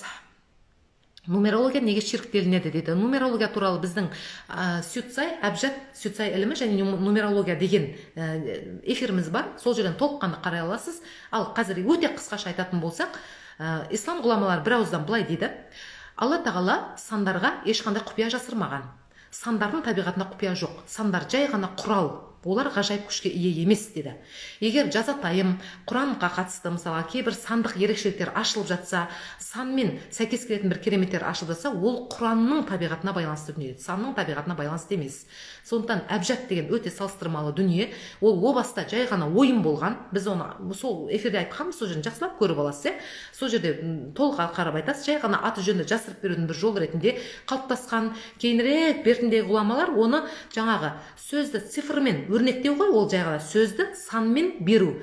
Оны жай ғана өздері көптеген бір аяттарды, құпия білімдерді соны сөз түрінде жазып қалдырмай, санмен жазып қалдырып, тек жақсы соны білетін адамға ғана нәсіп болсын, білмейтін адамдар босқа қор етпесін бұндай ілімдерді деп, кейбір дұғаларды, кейбір пайдалы дүниелерді сөйтіп қалдырып отырған. Сөйтіп үлкен әбжат, кіші әбжат деген қалыптасса, оның бәрін сол жерден көресіз. Ал енді бір ауыз сөзбен айтылатыны, нумерологияға қарап, санға қарап бірдеңені болжалдау, бірдеңені көріп келісіп айтуға тырысу, бұл әрине Алладан бұрын сөйлеу, Алланың орнына ғайыпты білетіндігін айтып таласу, Алланың орнына тағдырды белгілейтін секілді көрсету, ал шын мәнінде ондай нәрсе жоқ. Шын мәнінде ешкімде тағдырды біле алмайды, ешбір сан арқылы тағдырды реттеу, шешу, көрсету мүмкін емес. Сан жай ғана құрал, тағдырдың үкімі бір Аллаға ғана аян делінеді. Сондықтан кез келген болжам жасау, оның ішінде тек нумерология емес, таро болсын, басқа болсын, талашудың әртүрлі түрлері болсын, бәрі де Алланың құдіретіне шәк келтіру, Алламен тайталасу, Аллаға серік қосу дегеннің өзі, ширк деген өзі серік қосу деген ұғымда ғой, яғни Алламен жарысып, тура Алламен қатар іспетті сезініп, өзін тағдырды болжамдауға тырысу деген ұғымды білдіреді ғой. Сондықтан әрине ол үлкен күнәлардың қатарынан деп саналады. Ислам бойынша солай. Қалғанын жаңағы жерден тауып ала қойыңыз, жарай ма? Ал енді жоғары қарай жүріп, қойылған сұрақтарға жауап береміз. Сақтаңызшы эфир дейсіз ба? Эфир онсыз да сақталады. Бірақ қазір міне 1 сағаттан асып бара жатыр. Ең қиыны сол сториске қойылмайды. Құдай қаласа сақтаймыз, бірақ сториске 1 сағаттан асса қойылмай қалады екен. Ары қарай жүрейік. Рахмет.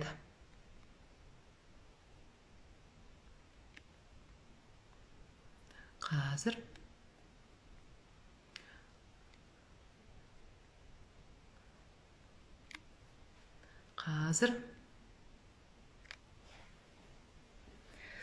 мына жерде бір керемет айтыстар болған екен.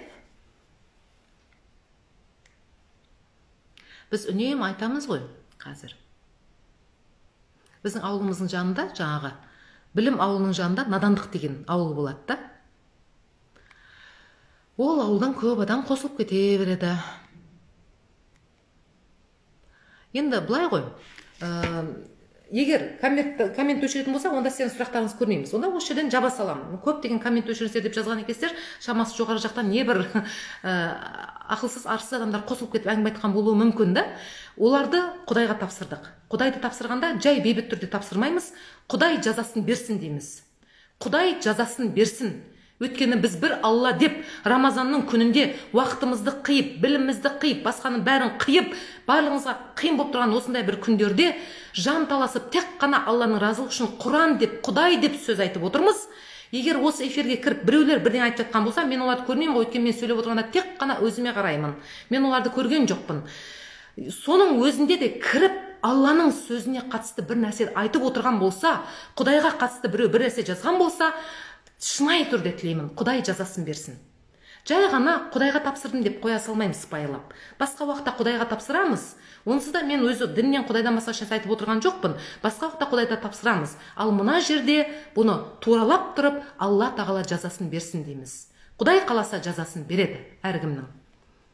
Өйткені осындай нәрсеге де, мысалға кезіндегі жасалған бүкіл адамзатқа қатысты жасалған залалды істердің ешқайсысы босқа қалған жоқ қой. Ешқайсы босқа қалған жоқ. Бәрі жазасын алды ғой, білесіздер ғой.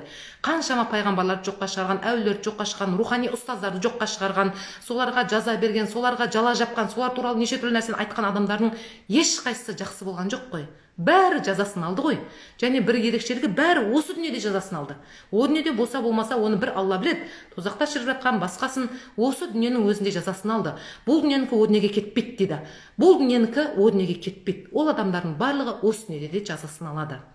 Қане, төменге қарай жүрейік. Төменде егер қандай да бір жақсы сұрақтар болса, жауап береміз. Рахмет баршаңызға. Алла разы болсын деп жазарса, Жақсығалиева көп рахмет, Гаухар көп рахмет.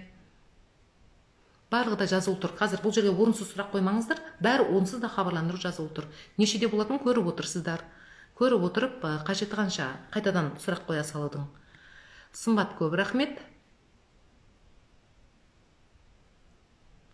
Жарайды, көрсеңіз жақсы болыпты да. Мен сіздің көздеріңізден отты көрем, бұны қалай түсінуге болады. Жақсы түсіне салыңыз. Дерматит негативтен болуы мүмкін бе? Болуы мүмкін, бірақ тек содан ғана емес. басқа да астар бар. Тап-таза физиологиялық та себептері бар. Адамның өзінің аллергендік, адам болмысына көптеген адамдарда қазір аллергендік нәрселерге өте организмі бейім тұрады. Қоздырғыштарға бейім тұрады. Сондықтан кейбір адамдар солай, бірінші кезекте не нәрсеге аллергендік бейімділігіңіз бар? Теріңіздің бейімділігі. Соған қараңыз. Әркім әр нәрседен аллергия болады және әртүрлі органмен сезінеді.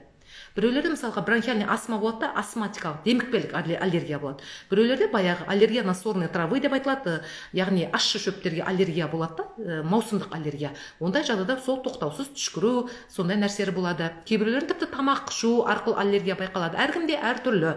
Біреуде дерматологиялық, яғни тері әлсіздігі болады да, көптеген аллергиялық факторлар оның терісіне әсер етеді. Ары қарай жүрейік. Жаздық қой Зілиханы, айттық қой. Ары қарай, сол бір сұрақты қоя берген екенсіздер.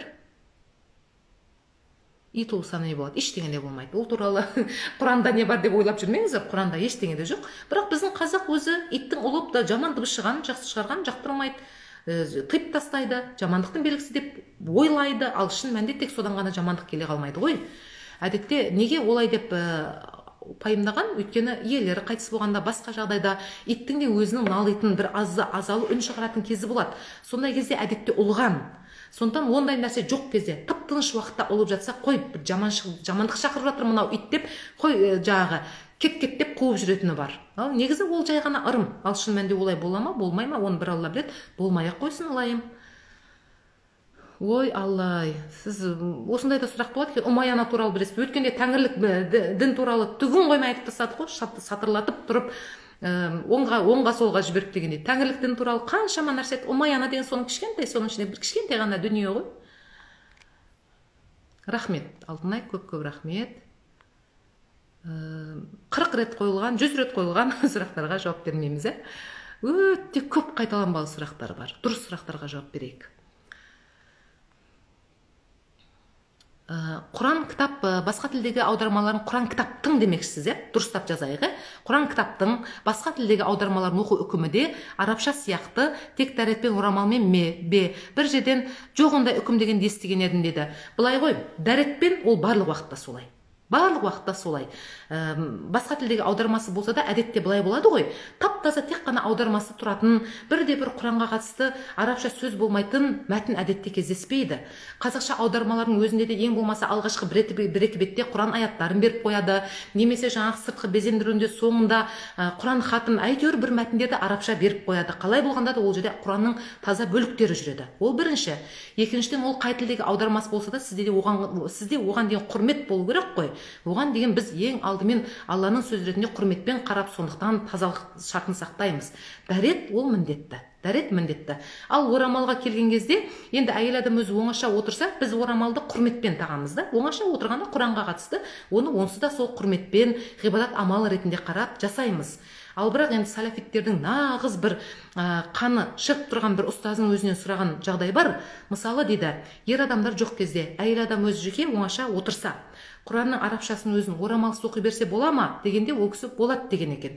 Өйткені орамал еркектер үшін, Құранның өзіне қатысты емес деп айтқаны болған екен. Бірақ енді соған жұрттың бәрі келсек деп те мен айта алмаймын, бірақ сондай да пікір бар екенін айтқым келеді. Дәрет міндетті.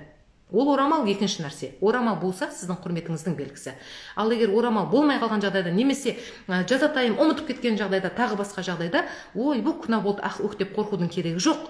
Бірақ дәрет болуы міндетті. Аудармасы болсын, басқа болсын. Өйткені Құран, бұл Алланың сөзі Құран, оны тек тап-таза болғандар ғана ұстайды деп Құранда жазулы тұр. Тап-таза деген сөзге дәретті болу, ғұсылды болу деген нәрсе кіреді. Сондықтан дәрет міндетті. Солай қарағанымыз дұрыс.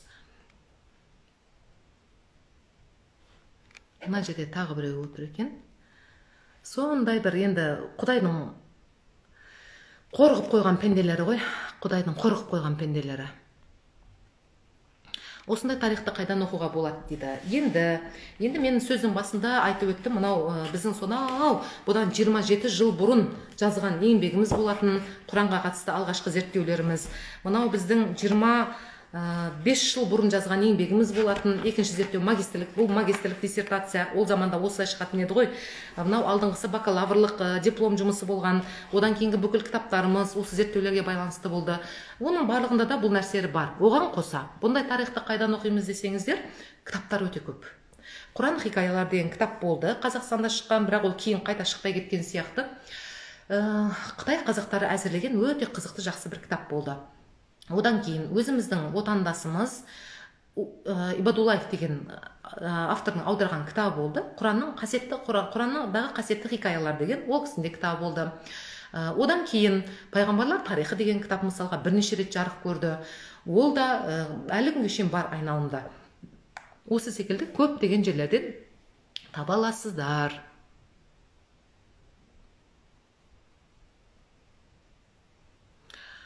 Алғыстарыңызға баршаңызға көп рахмет. Түсінде намаз оқса не болады? Намаз оқыңыз. Намаз оқы, айналайын-ау, намаз оқы деген белгі да ол. Қанекей тағы да сәл төменге түсейік. Мағыналы дұрыс сұрақтар болса жауап берейік. Жоқ, ол 100% өтірік. Енді бұны тек қана күпір, Аллаға серік қосушылар дейді, жаңағы Алланың сөзін теріске шығарушылар дейді. Кәпірлер деген сөзі негізі мағынасы солай да. Кәпірлер деген сөз жалпы қарсы келушілер. Бірінші кезекте қарсы келушілер. Ол кімге қарсы келуші? Аллаға қарсы келуші. Аллаға қарсы келуші. Сәуле Темірбекқызы, сіздің қойған сұрағыңыз, сол сұрақты солай деп айтып жүрген адамдар Аллаға қарсы келушілер, күпірліктегі адамдар. Енді имансыздар ғой. Құран кітап көп өзгертілген дейтіндер имансыздар.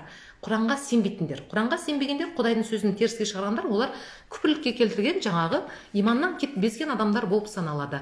Ал Құран кітаптың өзінде бұл Алла Тағаланың сөзі, біз оны қиямет қайымға дейін біз қорғаймыз, сақтаймыз дейді. Әлі талай, мысалға аман есен отырсаңыздар марафонда, бұдан кейінгі күндері де аман есен қатысып отырсаңыздар, оның барлығына тоқталамыз. Бұл бір алдын ала қойылған сұрақ, бәріне тоқталамыз. Бірақ өкінішке орай біздің оқырмандар жаңағы өтірік техникаларды, өтірік әңгімелерді айтатындарды жақсы көреді да, шынайы сөз айтатын адамдарға онша көп соңына дейін отырмайтын бір нашар әдеттері бар да бізде. Егер аман есен отырсаңыздар, соңына қарай бұның бәріне тоқталамыз. Құран кітап ешқандай да өзгертілмеген, бірде бір әріп өзгертілмеген, қиямет қиямға дейін сол күйінде қалады. Ол туралы ертең айтамыз. Ертең оның кезегі келеді. Алдыңғы жағы Құран тану дәрістер деген бөліміміз бар ғой. Сол жерде айтамыз ол жайында.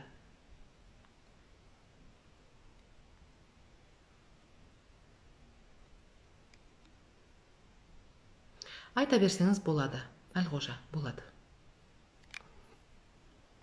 Болады, Құран кітаптың қазақшасын оқып шығуға болады, арабшасын білмеген жағдайда. Оның өзі де жақсы, оның өзі де ғибадаттамалы. Енді бір кішкене мына тақырыпқа жанасатын сұрақ қойсаңыздар жақсы болар еді. Шайда көп рахмет. Шайда апайымыз ғой, Башанова Шайда апай, көп рахмет сізге. Жақсы тілектеріңізге баршаңызға рахмет. Сұрақтар қатты қайталанып жатыр. Құранның тәжвид деген бөлімі нені білдіреді? Ол Құранның бөлімі емес, тәжвид деген Құранды оқу әліппесі. Құранды оқудың өзінің емлесі бар да, ережелері бар. Соны үйрететін кәдімгі араб әліппесін өзі үйрету ғой, негізі. Араб әліппесін үйрету, бірақ соның ішінде Құранның өзіне тән қағидалары бар. Құранның ішінде көп деген байқасаңыздар белгілер болады. Сол белгілердің көп білдіретін мәні бар. Қосып оқитын жері бар, тоқтайтын жері бар, тоқтауға болмайтын жері бар. Кейбір әріптер қосып оқылғанда жұтылып кететіні бар. Бізде де болады ғой ондай жағдай. Сол әріптердің қосып оқу, ассимиляция деген нәрсе бар. Соның барлығын үйрететін Құранның оқылуы жөніндегі ереже, нұсқаулық сол тәжвид деп аталады. Сабаққа қатысуға бола ма деп қатысып отырсыз ғой. Рахмет, Гүл Шахар. Бәрекелді, қош келдіңіз, алматылық емшіміз. French perfume, көп рахмет. Халифе сөзі қандай мағына береді дейді. Ерекше сұрақ екен. Халифа дегеннен шыққан ғой. Халифа дегеннен шыққан. Бірақ оны егер Құрандағы мағынасына келсек, оның кішкене мағынасы басқашарақ. Мысалға, Алла Тағала адам баласын жарататын кезде періштелерге айтады ғой, жер бетінде халифа жаратам дейді. Орынбасар деген мағынада. Халифа. жер бетінде орынбасарымды жаратамын дейді. Яғни жаңағы сыңғырлап кеткен балшықтан адамды жаратып, одан соң оған рух үрлеп дегендей, сөйтіп оны жер бетінде халифасы. О бастағы мақсат ол жәннатта жаратылғанымен, жәннатта тұрғанымен, кейін жер бетіне түсетіні оның тағдырында бар дүние ғой. Сондықтан жер бетіндегі орынбасарым ретінде адамды жаратамын деп Алла Тағала айтады. Сол кезде қарасаңыздар, халифа дегеннің негізгі мағынасы орынбасар деген ұғымда болады. Ал енді кейінірек мысалға адами өмірдегі, дүнияви өмірде оның мағыналары біраз өзгерген. Жалпы араб тілінде ол көп деген мағыналарды қамтиды. Соның ішінде мысалға халиф деген сөзде соның музаккар, яғни мужской род деп айтылады. Қазақшада ертегі деген ұғым ғой енді. Ертегі деген ұғым жоқта ғой бізде. Біз жай ғана қолдан жасап алғанбыз. Мужской род ертегінде тұрған, жаңа халиф деген соның сондай варианты. Халифа деген соның муаннас, женский род, әйел дегендегі нұсқасы деуге болады. Бірақ халифа сөз жеке тұрғанда орынбасар деген мағынаны беретін рас. Ал кейінірек бізде жаңа айтқандай халиф десе бір елдің патшасы, әмірі. Мысалға Осман халифатының халифа, немесе қандай да бір араб елдеріне Бағдат халифатының халифа, әмірі, басшысы деген ұғымдарды берді. Солай болып келді. Ал енді қазір халфе деп қолданатын көптеген сөздер бұрын біздің жерімізде ислам сопылық тарихаттар кеңінен тарады, білесіздер. Сол жердегі ишандардың орынбасары іспетті, яғни олардың ең мықты білікті шәкірттеріне олар басқа жерлерге барып осы ілімді таратуға рұқсат беретін кезі болған. Бірақ егер оларда толыққанды шайхтық дәрежеге жеткен болса, оларда хат иршат болады. Әдетте хат иршат жазбаша түрде беріледі. Олар енді дербес түрде ұстаздық ете алады, мүршид болады деген сөз. Ал енді көп жағдайда әлі хат иршаты жазба түрде берілмеген, бірақ белгілі бір рухани дәрежеге жеткен, осы ишанның, пірдің орынбасары іспетті болып, басқа жерлерге барып ілім тарата алатын дәрежедегілерге халифа деп ат қойған. Оны біздің Орта Азия кеңесінде халпе деп атап кеткен. Халифа, халфе, халпе деп атап кеткен. Осы дәрежедегі адамдар әдетте солай болып айталады. Мейрамгүл, қош келдіңіз.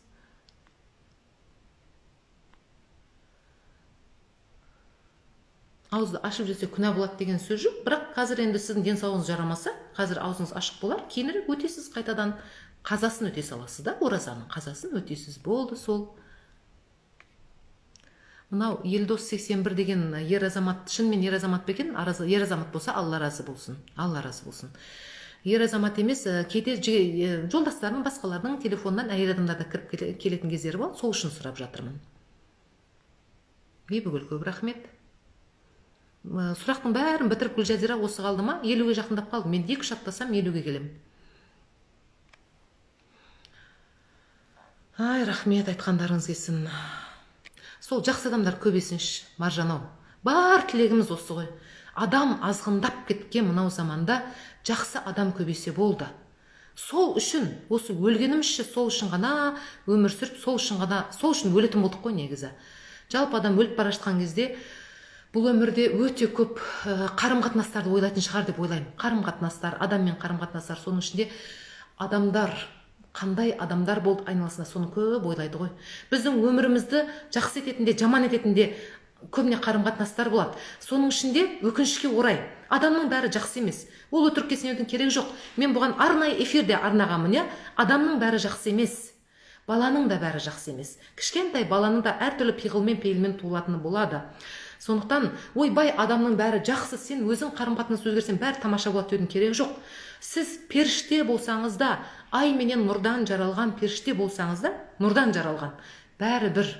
Адамның бәрі жақсы емес. Ең болмаса жақсы адамдар көбейсе екен деп, сол үшін ғана бұл өмір сүруге тұрады ғой негізі. Сол үшін ғана сүруге болады. Сол үшін, сол мақсат үшін әрекет ету жолында сүруге тұрады бұл өмір. Рахмет. Орда, көп рахмет. Жәмила, рахмет. Коуч психология курсы бола ма? Дейсіз ба, Рашида, келесіз ба? Біздің көптеген оқырмандарымыз, Рашида, сізді таним ғой, енді өзіміздің шәкіртімізсіз, емшілік курсын тәмамдағасыз. Осылай жиі қосылып тұрыңызшы эфирге. Мен сізді өте көп ойлап жүремін. Денсаулығы қалай болып жатыр екен деп мен сізді көп ойлаймын. Сосын кімге сәлем айтыңыздаршы? Сыдық Наби Қарлығаш деген қыз бір ауыз жазып қойсыншы денсаулығы жөнінде. Сонымен Рашида, келем деп жатсаңыздар, бұйырса жасаймыз. Парапсихология курсы онсы да емшілік курсы ғой негізі. Оның екінші деңгейін жасағымыз келіп отыр. Емшілік курсының тағы биыл білім жетілдіру курсын жасасақ дейміз. Соның ішінде біз шығыс медицинасының негіздері деген кеңейтілген бір бағдарлама жасағымыз келіп отыр. Өйткені біздің арамызда бір жақсы медик мамандар да көп қой. Солар үшін де бір кеңейтілген курс болсын деп соны жасағымыз келіп отыр. Медицина ғылымдарының кандидаты сабақ береді. Психологиядан біраз дәрісті осы курсқа қосқымыз келіп отыр. Өйткені мен үнемі айтамын, психологтың емші болу шарт емес, емшінің психолог болу міндетті деймін. Сіздер мен біздің алдымызға ең алдымен жаны жараланған, санасы сан тарапқа сенделіп, қиналып жүрген адамдар келеді. Олармен сөйлесу үшін бірінші кезекте жан жарасын емдейтін психолог болу қажет болады. Сондықтан психологиялық курсты бір бөлім ретінде қазір осы емшілердің білім жетілдіру курсына қосқымыз келіп отыр. Алдымен соны жасап аламыз ғой деп ойлаймын. Коучингтік курстың негіздерінде көп емес, белгілі бірнеше сағат ретінде тәжірибесімен қоса сол бір нәрсеге қосып, алдымен бір кішігірім әдемі жинақы дүние жасағымыз келіп отыр. Содан кейін барып жеке коучингті курс, дербес курс, жеке психологиялық курсты дербес өткізгіміз келіп отыр. Мынау айтылған жаңағы жинақты курс, халық емшілерінің білім жетілдіру курсын үлгерсек, шілде айында жасайтын шығармыз. Шілдеде біздің үлкен қауымдастығымыздың құрылтайы болады деп үміттеніп отырмыз. Сол кезеңге орай жасайтын шығармыз. Астанада екінші ем жасайтын орын ашылды деп, жоқ, оны кім айтып жүр? Біреулер әдейі біздің атымыздан сондай жалған мәлімет таратып отырған ғой. Біреулер өздері солай, мәселен, сондай нәрсе жасау үшін әрекет жасап отырған ғой. Астанада емес, басқа жақтарда бар. Сәлеметсіз бе, есте сақтау қабілетін дамыту үшін Құранда сүре бар ма дейді. Арнайы тек қана есте сақтау қабілетін дамыту үшін деп келген жеке бір сүре жоқ, бірақ есте сақтау қабілетін дамыту үшін күн сайын пәлен рет мына сүрелерді мына ретпен оқу керек, мынаны мына ретпен оқу керек деп келетін, және олардан ішірткі жазып ішу керек деп келетін кейінгілерден қалған бір жүйе бар. Енді ол өте ұзақ, ананы оқып отырып, оны жасау мүмкін емес. Одан да күн сайын Құраннан бір сүре жаттаңызшы, сөйтіп ақ есте сақтау қабілетін арттырып аласыз дегім келеді. Немесе жалпы есте сақтау қабілетін арттыру деген оқу, жазу, жаттау деген үш-ақ нәрсе арқылы ғой. Басқа ешбір жол арқылы емес. Таңғажайып тылсым күшті күтпеңіздер. Оқу, жазу, жаттау. Күн сайын мысалға сүре болса сүре болсын, өлең жаттасаңыз да, сүре жаттасаңыз да, немесе мұғалім болсаңыз ереже жаттаңыз, математик болсаңыз формула жаттаңыз деген сияқты күн сайын белгілі бір мәліметті жаттау керек, белгілі бір жаңа мәліметтерді оқу керек, белгілі бір нәрсені жазып отыру керек. Сол жаттаған нәрсені жазып отырып жаттаған дұрыс. Міне есте сақтау қабілеті осылай дамиды. Аяқ астынан бола қалмайды. Ол жаңағы айтып отырғандай ауыр жолдардан өтіп әуре болғанша ол шынымен болады ма, болмай қала ма, бір Алла біледі. Ал енді жаңағы жолдар, бұлар шынайы Құдайдың адамға бере салған жад деген нәрсесі бар ғой, есте сақтауы. Соның осы ғылым, сан жылдар бойы ғылым, психология бәрі жабыла отырып ойлап тапқан бірнеше әдістері бар. Әдістердің барлығын жинақтағанда үш-ақ жаңағы айтқан нәрсеге шоғырланады. Оқу, жазу, жаттау. Не нәрсені болса да. Сосын мені үнемі айтатын бар, нейролингвистикалық психологияда, бағдарламалауда жақсы бір жаттығу бар. Тегін айтып жүрмін ғой барлық жерде, оны да жаттай қойыңыздар. Күніне 15 минут мүлде басқа саланың материалын оқып тұрыңыз. 15 минут жетеді. Бүгін сіз делік, менеджер сіз делік, сізге машина құрылысының ешқандай қатысы жоқ. Сіз бүгін аша қойыңызда интернеттен машина құрылысы, оның қалыптасуы тағы басқа жөнінде біраз мәлімет оқып алыңыз, 15 минут. Ертең астрономия саласына қатысты бір ғылыми мақала тауып алыңыз. Мысалға, пульсар жұлдыздардың ерекшеліктері деген сияқты ғылыми мақала тауып алыңыз да, соны оқыңыз. Ертең мәселен медицинадағы бір өте күрделі, қазіргі мысалға аутоиммундық науқастың шығу себептері тағы басқа деген зерттеулер тауып алыңыз, соны оқыңыз. Тағы бір күн нейрохирургиядағы ауыр операциялардың жасалу жолдары, сол туралы тауып алыңыз, соны оқыңыз. Күн сайын 15 минут мүлде басқа жат саланың материалдарын оқып қарап отырсаңыз, есте сақтау қабілетінің дамуына өте үлкен септігі болады. Мына жерде бір сұрақ толық жазылмай кетті, сондықтан жауап беру мүмкін болды. Намаз оқығанда тобыққа деп та тұрып қапты. Тобыққа дейін болу керек па көйлек деген секілді ғой, тобыққа дейін болу керек. Тобықтан төмен қарай ашық болуына болады. Бірақ жауап қойсаңыз, тіпті тамаша. Енді шұлық, яғни носкиді онсыз да киесіз ғой. Қазір жақсы сұрақтар болса, тез жауап берейік.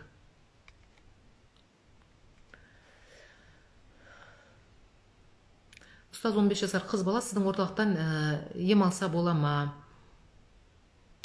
Қызыға, 15 жасар қыз бала түгілі бізде жаңа туған баламен келеді. 1 айлық 15 күндік баламен де кеп қалады. 1 айлық балада ем алады, әрине ем алу керек. Енді сіздің жағдайыңызда сәл басқа, ол жай ғана қан көрсе, қаннан жиркенетін, қаннан талатын адамдар болады, ол сондай нәрсе болып тұр ғой. Оны бір жола айығып кетеді деп айтуға болмайды бұл нәрсемен. Бірақ мына Құран арқылы дем салдыру деген нәрсе бұны әжептәуір жеңілдетеді. Бұл ахуалды адамға кішкене рухани күш қуат сыйлайды ғой. Екіншіден бұндай жағдайда бізде психолог бар. Психологқа да жазылсын, психолог та бір консультация берсін. Сол психологтың өзі әрі емші, өзі дем салады. Бірден сол Нұрила деген психологымызға жазыла қойыңызшы. Сонымен әрі дем салады, әрі жаңағы психологиялық өзінің кеңесін береді. Және сонымен қатар енді сіздің қызыңызға бұндай жағдайда өзінің несін арттыру керек. Адамның жаны қуатты болу үшін дене қуатты болу керек, тән қуатты болу керек. Дәл қазіргі кезеңде оның бойында витаминдер өте аз деген сөз. Оның қаны аз болса керек, сол мәселелердің барлығын қалпына келтіру керек. Витаминдерін толықтыру керек, денені қуаттандыру керек, дұрыс тамақтану керек, ұйқы мен тамақ режимін сақтау керек. Денені қуаттандырса, жалпы адам күшейеді.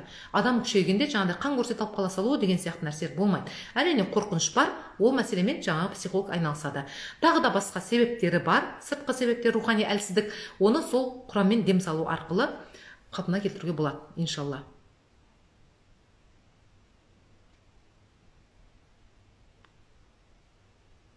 Көп рахмет. Асима, барлығыңызға да мың да бір рахмет. Жақсы сөздер айтып жатсыздар, алғыс айтып жатырсыздар. Ендеше, аман есен бүгінгі күні осыны аяқтайық. Енді сіздерге бір өтініш бар. Бүкіл біздің барлық күш жігеріміз, барлығы ен тегін екенін білесіздер. Не үшін? Алланың разылығы үшін. Тек қана Алланың разылығы үшін. Жылай өлгенде арттағы сөз қалсын деп Абай айтпақшы. Біз де ертең күні дүниеден өткенде артымызда садақа жария болып, яғни үзілмейтін садақа болып, осы бір ілімдер қалсыншы деген нәрсе. Бізбен бірге өте көп ілім өледі, бірақ ең болмаса өлмейтін бір аз ғана бөлігін сіздерге беріп үлгерсек, соның өзі үлкен мәртебе. Сондықтан сіздердің қолдарыңыздан келетін жалғыз жақсылық, сіздердің қолдарыңыздан келетін сауапты іс, мүмкіндігінше көбірек тарату. Осы эфирлерді мүмкіндігінше көп адал, ізгі, абзал адамдарға тарату.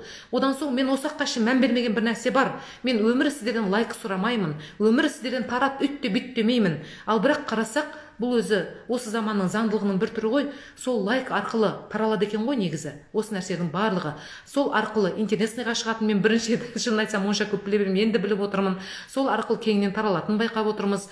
Сондықтан шынымен ақ осы сауапты ісімізге ортақ болғыларыңыз келсе, шынымен ақ баяғы айта беретін ойбай жақсы істерде жарысайық деген сөзді дұрысқа шығарғыларыңыз келсе, осынша ен тегін, сонша қиналыспен жинаған білімді, сонша қиналыспен сіздерге беріп отырғанда, әркімге жаңағы секілді түрлі лас адамдардан гөрі дұрыс жақсы адамдарға жеткенін қаласаңыздар, тек қана таратыңыздар. Сіздерден сұрайтынымыз сол ғана, Аллаға аманат етіп сұрайтынымыз сол ғана.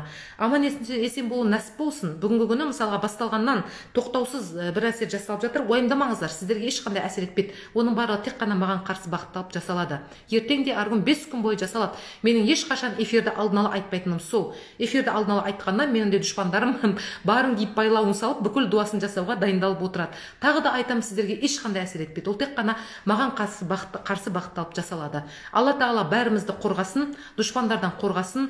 Рамазанның күнінде басқа шайтан байлау тұрса да, адамның шайтаны өмірі байланбайды ғой. Нәпсінің жетегіне еріп осындай лас істер істеп отырған адамдарды Алла Тағалаға тапсырдық. Бағана айтқандай, жай тапсырып қана қоймаймыз. Осындай қасиетті айда да осыншалықты қасиетсіздікке барған адамдарды енді Құдай өзі жазасын берсін дейміз, жазасын береді деп те сенеміз. Алла Тағала өте әділетті. Сондықтан әйтеуір аман есен өйтіп қалған күндерде марафонға шығып, бәрін бар білімімізді сіздерге беруді Алла Тағала нәсіп етсін. Аман есен болыңыздар.